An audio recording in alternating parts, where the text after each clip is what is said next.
contrary to what you might have heard, you can teach an old dog new tricks.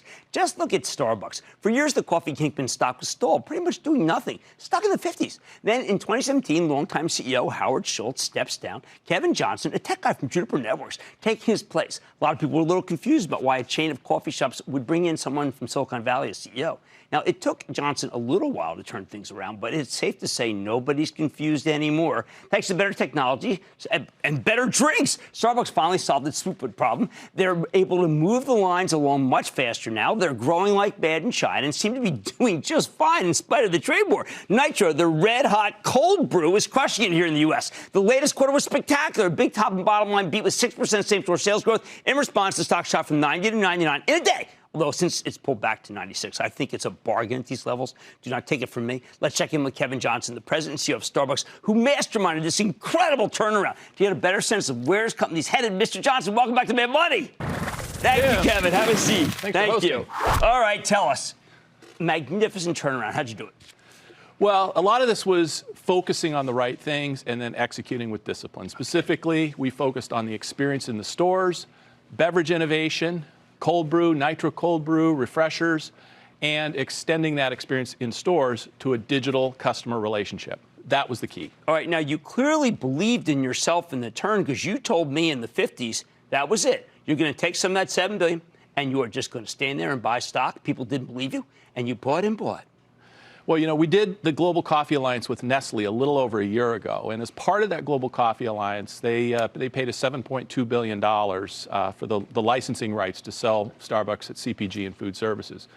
We took the $5 billion after tax from that $7.2 billion, and we did buy back stock. We've been aggressively buying back stock since last year when it was, was at lows as low as $50 a share. Well, it was a great move, and you have said over and over again you're going to grow at scale.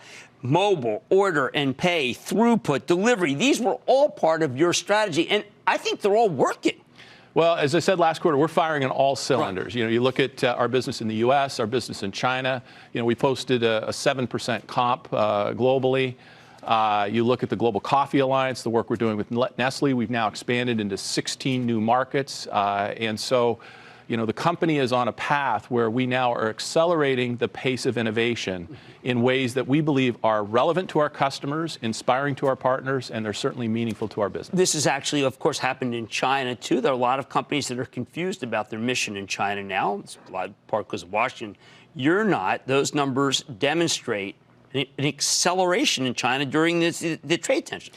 Yeah, we had an acceleration in China. And 2 months ago, Jim, I was in Beijing to celebrate the 20th anniversary since Starbucks entered China. We now have 50,000 Starbucks partners in China who proudly wear the green apron.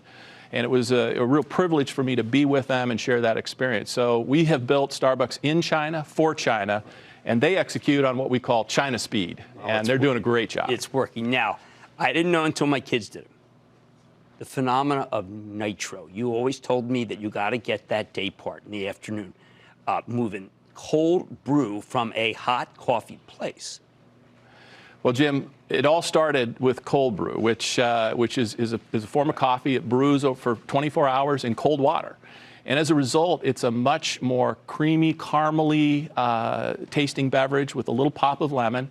Then you add nitrogen to it, and it just makes it creamier and sweeter. And so the combination of our cold brew, nitro cold brew, our refreshers, has unlocked the afternoon day part. In fact, a little over half of our beverages now are cold beverages. Well, millennials that I speak to were saying, oh, geez, you know, I was going craft, whatever.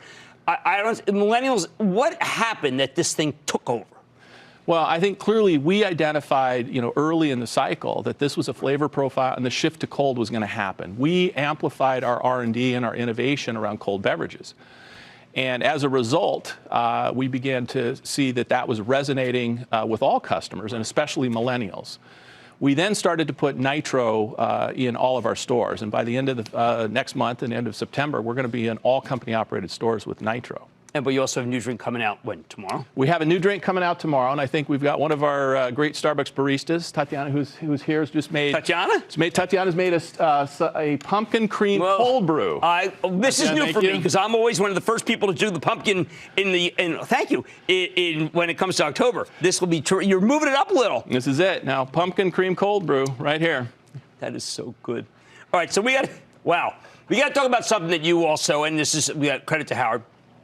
We had a business roundtable last week. Suddenly discovered something that you've been doing since you started, which is to recognize that there are more people than just shareholders. And look what it's done for you. You think people just saw the success of some companies like you and realized they better get on the case? Well, I think one of the most special things about Starbucks is that we have a mission and a purpose that is grounded in humanity and a purpose that goes far beyond the pursuit of profit. And I give Howard Schultz and all the leaders that came before me all the credit in the world for this. They operated the company this way from day one. And that means we're going to invest and take care of our partners, whether it's healthcare, college achievement. Veterans, you're probably the best there is. Well, we just exceeded the 25,000, the goal of hiring 25,000 veterans or military spouses. We've exceeded that goal 3 years early, and we are now on a run rate of hiring 5,000 veterans a year. That is. And so all of those things, add up to what we're doing to really drive a purpose that goes beyond the pursuit of profit. We did know the lines were too long. Mine is still too long in between 7:30 and 8, but that's okay. It's a small format. The notion of technology as being what was necessary in order to get to scale played into your strong suit. So what did you learn at Juniper that helped you at Starbucks? Well, certainly 32 years in the tech industry and, 16 years at Microsoft and at Juniper. Two things. Number one, modern day retailers have to create an experience in the store, and then they have to extend it with a digital customer relationship. And at Starbucks, when I joined the board over a decade ago, we started on that journey. And today, you look in the U.S., we have over 17 million active loyalty members. They use the mobile app regularly. 42% of our tender is from loyalty members on, payment on that mobile device. So the importance of that customer connection. But then most recently, we've been using technology to help automate administrative tasks in our stores that free up our partners in the stores to focus on the customer. And simple things like inventory management, some of the labor scheduling and the scheduling of their shifts is all automated now. That's freeing up time. Partner engagement is up, and customer connection scores are at an all-time high. Now, talk to me about Brightloom, because I think it's important because of who's running it. And I think it's amazing for you to realize that this was the whiteboard that Howard told me years ago could happen. Well, we've worked for a decade building this what we call the digital flywheel, the ability to connect with customers, personalize offers to them. And we've done that in our company-operated stores, mainly in the U.S., Canada, Japan, and the U.K.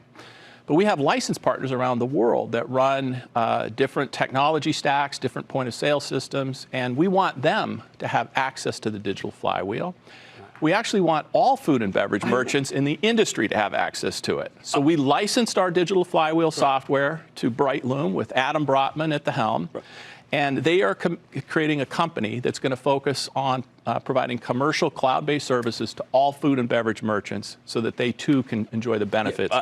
Having been in the restaurateur business now, that's when I want to own stock in a Beverage Public. Last thing, you do have ingrained in China relationship, Alibaba, and everyone's so negative, and everyone just believes that there's never going to ever be a good resolution. You've seen it all. Is that really how it has to play out? Well, first of all, I would say, the same way we built this great global coffee alliance with Nestle, we have a very important strategic partnership with Alibaba, our China digital partnership. And over the years, I've gotten to know Daniel Zhang and his leadership team very well. They are great partners to Starbucks, and we're very optimistic about the strategic value they bring and how we work together.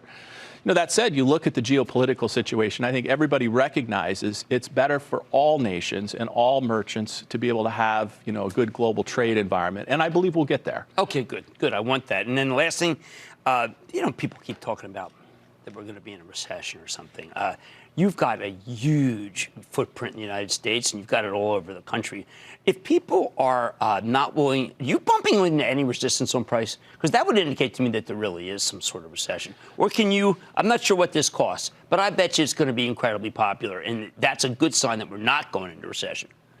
Well, Jim, right now, our customer connection scores are at an all-time high in the U.S., and that's a function of two things. That's a function of how well our Starbucks partners are serving customers, but it's also a little bit of the attitude that consumers have as they're engaging with Starbucks.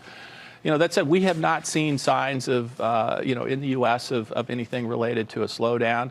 But we do know these things go in cycles. But right now, we're firing on all cylinders, and consumers seem to be doing well. You probably know more about, maybe there's a guy at Walmart, maybe someone at Target, and then there's you, in terms of people who know and have the pulse of America. I'm going to congratulate you for an incredible performance you've done for shareholders, but also for stakeholders, which I know are just important, and people should go out and drink this because it's darn good.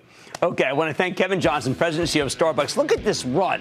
And Kevin engineered it, but he would tell you it's the people in the green apron that deserve the credit. Mad Money's back after the break. Don't miss a second of Mad Money. Follow @JimCramer on Twitter. Have a question? Tweet Cramer. #MadTweets. Send Jim an email to madmoney@cnbc.com or give us a call at 1-800-743-CNBC. Miss something? Head to madmoney.cnbc.com.